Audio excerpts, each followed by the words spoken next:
നമ്മുടെ ശരീരത്തിന് ഏറ്റവും കൂടുതൽ ആവശ്യമുള്ളതാണ് വിറ്റാമിൻ ഡി. പൊതുവേ നമുക്ക് എന്ത് ചെയ്യാറുണ്ട്, പലർക്കും ഈ വിറ്റാമിൻ ഡിയുടെ കുറവുണ്ടാവാറുണ്ട്. അപ്പം ചിലവർക്ക് ഉണ്ടാകുന്ന ഒരു സംശയമാണ് എത്ര നേരം ഈ ഒരു സൂര്യപ്രകാശം നമ്മൾ കൊള്ളണം എന്നുള്ളത്. അപ്പം ചില പഠനങ്ങളിലൊക്കെ അത് പറയുന്നുണ്ട്, വിറ്റാമിൻ ഡി ആയിട്ട് നമ്മുടെ ഈ ഒരു മാനസികാവസ്ഥയും തമ്മിൽ വിറ്റാമിൻ ഡി കുറയുന്നത് വഴി നമ്മുടെ മാനസികാവസ്ഥയിൽ കുറേ മാറ്റങ്ങൾ വരുത്തുന്നുണ്ട് എന്നൊക്കെ. എന്തൊക്കെ കാരണങ്ങൾ കൊണ്ടാണ് ഈ ഒരു വിറ്റാമിൻ ഡി കുറവുള്ളത് നമുക്ക് നോക്കാം. ഹായ്, ഞാൻ doctor Swathi K R, Queen Bee health care താമരശ്ശേരിയിലെ മെഡിക്കൽ ഓഫീസറാണ്.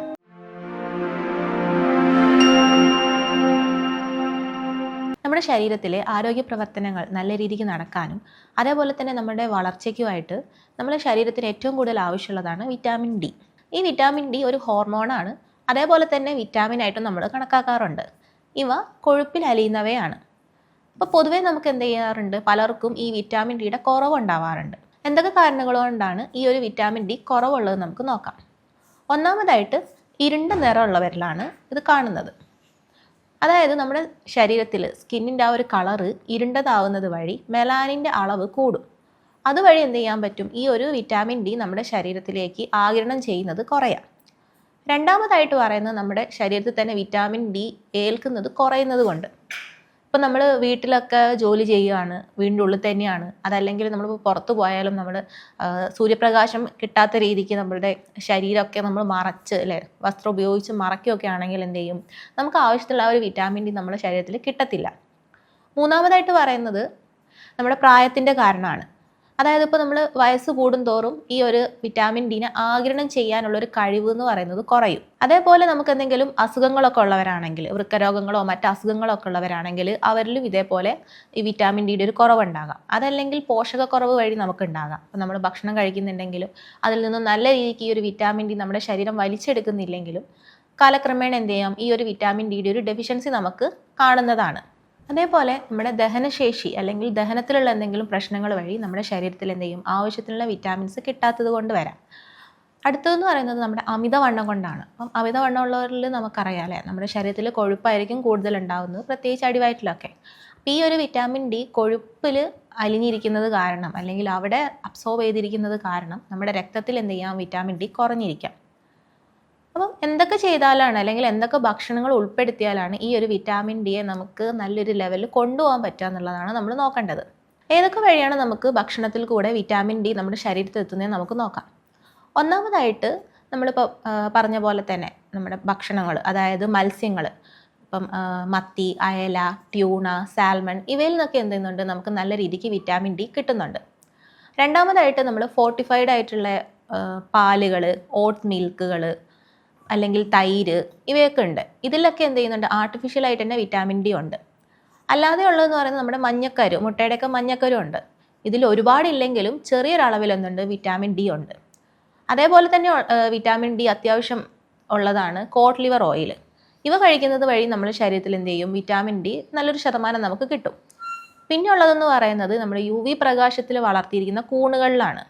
അപ്പം സസ്യാഹാരികളൊക്കെ ആണെങ്കിൽ അവർക്കൊക്കെ കുറച്ചുകൂടി നല്ലതെന്ന് പറയുന്നത് ഇത്തരത്തിലുള്ള കൂണുകളൊക്കെ കഴിക്കുന്നതായിരിക്കും. അപ്പം നമ്മൾ ഈ ഭക്ഷണങ്ങളൊക്കെ ഉൾപ്പെടുത്തി എങ്കിൽ പോലും ഇതിനേക്കാൾ കൂടുതൽ നമ്മുടെ ശരീരത്തിൽ വിറ്റാമിൻ ഡി നമുക്ക് കിട്ടുന്നത് സൂര്യപ്രകാശം വഴിയാണ്. അപ്പം ചിലവർക്ക് ഉണ്ടാകുന്ന ഒരു സംശയമാണ് എത്ര നേരം ഈ ഒരു സൂര്യപ്രകാശം നമ്മൾ കൊള്ളണം എന്നുള്ളത്. ആഴ്ചയിൽ ഒരു 3-4 ദിവസം നമ്മൾ എന്ത് ചെയ്യാം, ഈ ഒരു സൂര്യപ്രകാശം നമ്മൾ കൊള്ളുന്നത് നല്ലതാണ്. അതും ഒരു 10 തൊട്ട് 20 മിനിറ്റ് മതി. സമയം എന്ന് പറയുമ്പം രാവിലെ ഒരു 10 മണിയുടെയും ഉച്ചയ്ക്ക് ഒരു 2 മണിയുടെയും ഇടയിലായിട്ട് വേണം നമ്മൾ ഈ ഒരു സൂര്യപ്രകാശം കൊള്ളാനായിട്ടും. അപ്പം ഇവ വഴി എന്ത് ചെയ്യുന്നുണ്ട്, നല്ല രീതിക്ക് നമുക്ക് വിറ്റാമിൻ ഡി കിട്ടും. പക്ഷേ നമ്മൾ ഇതൊക്കെ ചെയ്താലും, ഇപ്പോൾ പൊതുവേ വിറ്റാമിൻ ഡി കുറവുള്ളവരിലാണെങ്കിൽ എന്തൊക്കെ ചെയ്താലും എന്ത് ചെയ്യില്ല, വിറ്റാമിൻ ഡി നല്ല രീതിക്ക് കൂടത്തില്ല. അപ്പം അങ്ങനെയുള്ളവർക്കാണ് പൊതുവേ നമ്മൾ എന്ത് ചെയ്യേണ്ടത്, ഈ ഒരു സപ്ലിമെൻറ്റ്സ് എടുക്കേണ്ടത്. അതേപോലെ തന്നെ നമ്മളിപ്പോൾ സപ്ലിമെൻറ്റ്സ് എടുത്താൽ പോലും ചിലരിൽ എന്തായിരിക്കും, അത് കൂടുന്നതും അതേപോലെ തന്നെ കുറയുകയും ചെയ്യുമ്പോൾ പ്രശ്നങ്ങൾ ഉണ്ടാക്കാം. അതുകൊണ്ട് എപ്പോഴും നമ്മൾ ഡോക്ടറിൻ്റെ ഒരു നിർദ്ദേശപ്രകാരം മാത്രം എന്ത് ചെയ്യുക, സപ്ലിമെൻറ്റ്സ് എടുക്കുക ചെയ്യുക. ഇനി ഈ ഒരു വിറ്റാമിൻ ഡി കുറഞ്ഞു കഴിഞ്ഞാൽ നമ്മളെ ശരീരം എന്തൊക്കെ ലക്ഷണങ്ങളാണ് കാണിക്കുന്നത് നമുക്ക് നോക്കാം. ഒന്നാമതായിട്ടുള്ളത് നമ്മളെ നടുവേദന അല്ലെങ്കിൽ നമ്മുടെ അസ്ഥികളിലൊക്കെ ഒരു വേദനയാണ്. കാരണം എന്ന് വെച്ചാൽ നമ്മുടെ ശരീരത്തിൽ ഈ എല്ലുകളിലൊക്കെ അതിന് സാന്ദ്രത വർദ്ധിപ്പിക്കാനും അതേപോലെ ശക്തി കിട്ടാനുമായിട്ട് എല്ലുകളിൽ വേണ്ടത് കാൽഷ്യവും ഫോസ്ഫേറ്റും ഒക്കെയാണ്. ഈ കാൽഷ്യമൊക്കെ നമ്മുടെ ശരീരം വലിച്ചെടുക്കണമെങ്കിൽ വിറ്റാമിൻ ഡി അത്യാവശ്യമാണ്. അപ്പം വിറ്റാമിൻ ഡി കുറയുന്ന സമയത്ത് എന്ത് ചെയ്യും, ഈ ഒരു കാൽഷ്യവും ഫോസ്ഫറസും ഒക്കെ നല്ല രീതിക്ക് നമ്മുടെ ശരീരം വലിച്ചെടുക്കാതിരിക്കുകയും അതുവഴി നമുക്ക് ഈ ശരീരത്തിൽ എല്ലുകളിലൊക്കെ വേദനയൊക്കെ അനുഭവപ്പെടാം. അതേപോലെ തന്നെ നമുക്ക് പിന്നെ ഉണ്ടാവുന്നതാണ് പേശിവേദന. അപ്പം ഈ ഒരു പേശിവേദന ഉണ്ടാകാനുള്ള കാരണവും ഈ വിറ്റാമിൻ ഡി കുറയുന്ന സമയത്ത് നമ്മുടെ ശരീരത്തിൽ കാൽഷ്യം നല്ല രീതിക്ക് ഉപയോഗിക്കപ്പെടുന്നില്ല. അതുവഴി നമുക്ക് പേശിവേദന ഉണ്ടാകാം. അതേപോലെ തന്നെ നമുക്ക് ചിലപ്പം ജലദോഷം, പനി പോലെ അണുബാധകൾ ഇടയ്ക്കിടയ്ക്ക് നമുക്ക് വരാവുന്നതാണ്. കാരണം എന്താണെന്ന് വെച്ചാൽ ഈ ഒരു വിറ്റാമിൻ ഡി ആണ് നമ്മുടെ ശരീരത്തിലെ രോഗപ്രതിരോധ ശേഷിനെ തന്നെ നല്ല രീതിക്ക് കൊണ്ടുപോകുന്നത് നിയന്ത്രിച്ചിട്ട്. അപ്പം വിറ്റാമിൻ ഡി കുറയുന്ന സമയത്ത് സ്വാഭാവികമായിട്ടും ചെറിയ അണുക്കൾ കാരണമൊക്കെ നമുക്ക് എന്ത് ചെയ്യാം, പെട്ടെന്ന് അസുഖങ്ങൾ വരികയൊക്കെ ചെയ്യാം. പിന്നെ നമ്മൾ പൊതുവേ കണ്ടുവരുന്നത് മുടികൊഴിച്ചിൽ, അതേപോലെ മുറിവുണങ്ങാനുള്ള ബുദ്ധിമുട്ടൊക്കെ നമ്മൾ കാണാറുണ്ട്. അപ്പം മുടികൊഴിച്ചിലും അതേപോലെ മുറിവുണങ്ങാനുള്ള കാരണവും അത് വൈകുന്നതൊക്കെയും വിറ്റാമിൻ ഡിയുടെ കുറവ് കൊണ്ട് മാത്രമാണെന്ന് നമുക്ക് ഒരിക്കലും പറയാൻ പറ്റില്ല. ഇപ്പം നമുക്ക് ഷുഗർ ഉണ്ടെങ്കിൽ അല്ലേ, പ്രമേഹം, അതേപോലെ അമിതവണ്ണം കാരണമോ അതല്ലെങ്കിൽ ഇപ്പം വേറെ ഏതെങ്കിലും വിറ്റാമിൻസിന് ഡെഫിഷ്യൻസി കൊണ്ടോ ഇരുമ്പിൻ്റെ കുറവ് കൊണ്ടോ ഒക്കെ എന്ത് ചെയ്യാം, നമുക്ക് ഈ ഒരു പ്രശ്നങ്ങൾ ഉണ്ടാകാം.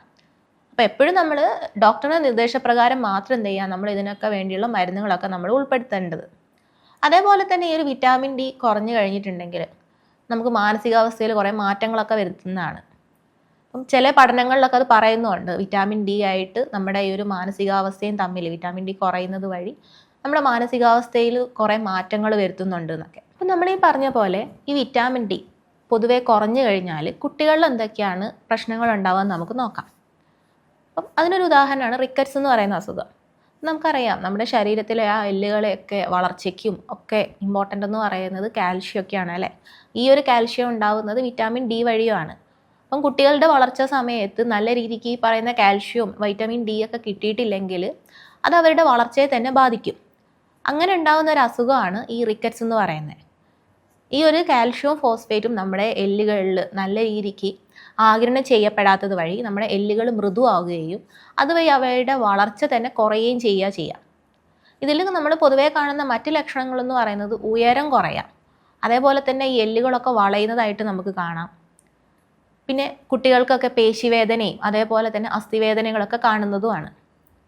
ഇനിയിപ്പോൾ മുതിർന്നവരിലാണെങ്കിൽ നമ്മൾ പൊതുവേ കാണുന്നത് ഓസ്റ്റിയോപോറോസിസ് ആണ്. അതായത് ഈ പറഞ്ഞ പോലെ തന്നെ എല്ലിൽ ഈ ഒരു കാൽഷ്യത്തിൻ്റെ അളവ് കുറയുന്നത് വഴി നമ്മുടെ എല്ല് പൊട്ടാനുള്ളൊരു സാധ്യത കൂടുതലാണ്. അപ്പം ആ ഒരു കണ്ടീഷനെയാണ് നമ്മൾ പൊതുവെ ഓസ്റ്റിയോപോറോസിസ് എന്നുള്ള രീതിക്ക് പറയുന്നത്. അപ്പോൾ ഞാൻ ഈ പറഞ്ഞതിൽ നിങ്ങൾക്ക് എന്തെങ്കിലും സംശയമോ അതല്ലെങ്കിൽ എന്തെങ്കിലും കൂടുതലായിട്ട് അറിയാനോ താല്പര്യം ഉണ്ടെങ്കിൽ താഴെ കാണുന്ന നമ്പറിൽ ബന്ധപ്പെട്ടാൽ മതി. അടുത്തൊരു വീഡിയോ ആയിട്ട് കാണുന്നത് വരെ നന്ദി.